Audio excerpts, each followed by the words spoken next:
This is a message for anyone who's ever lost a loved one to death. I've done this work a lot, and I cannot stress to you how important it is that you take care of yourself.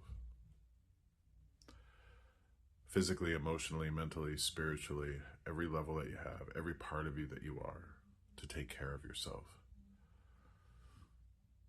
Our loved ones, when we pass on, we don't go anywhere. We stay right here.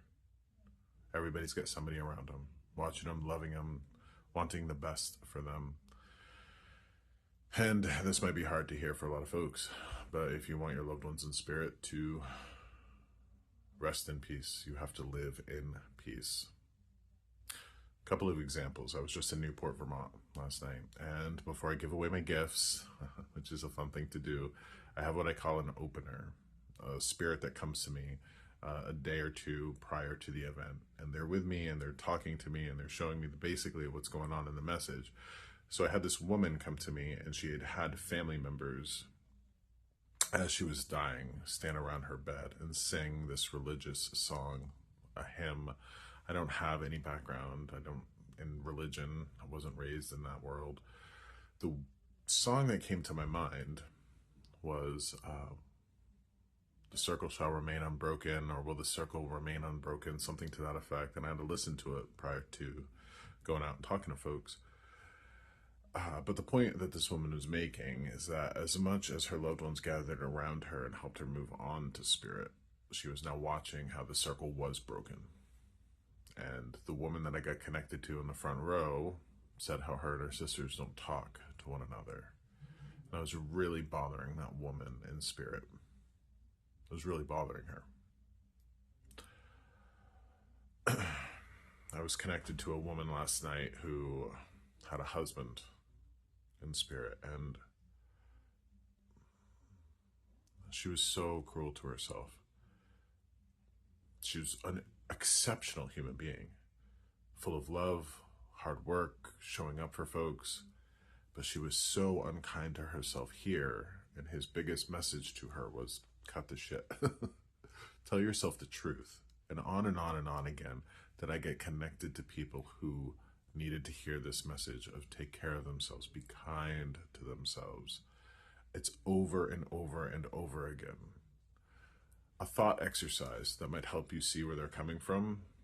I want you to think of anybody in this world that you love and you care for. And I want you to go through the thought exercise of moving to death, moving to spirit, going to a place where you can see and watch your loved ones. Wouldn't you want the best for them? Wouldn't it just drive you crazy if you knew these exceptional people that you loved were beating themselves up unnecessarily? And that seems to be the common thing that I find, that people are so unfair to themselves. I wish I could have done more. I should have done more. But if I had been, and all of those circumstances generally out of their control. So whether you've lost somebody a long time ago, whether you've just lost somebody now, it doesn't matter if it's a partner, child, parent, friend, pet, it does not matter.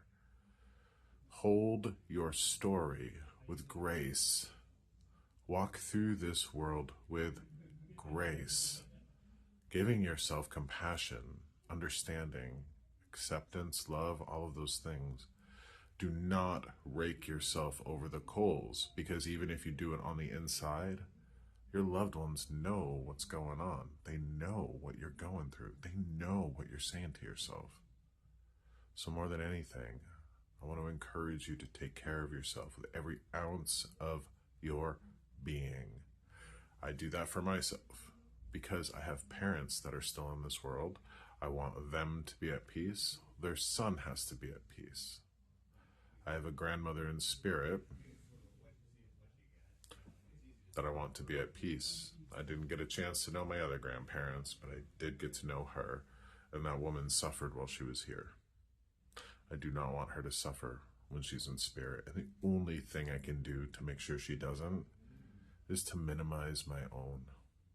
So I invite you today to consider how you can minimize your own suffering and how that affects the people that love you, both in this world and in spirit.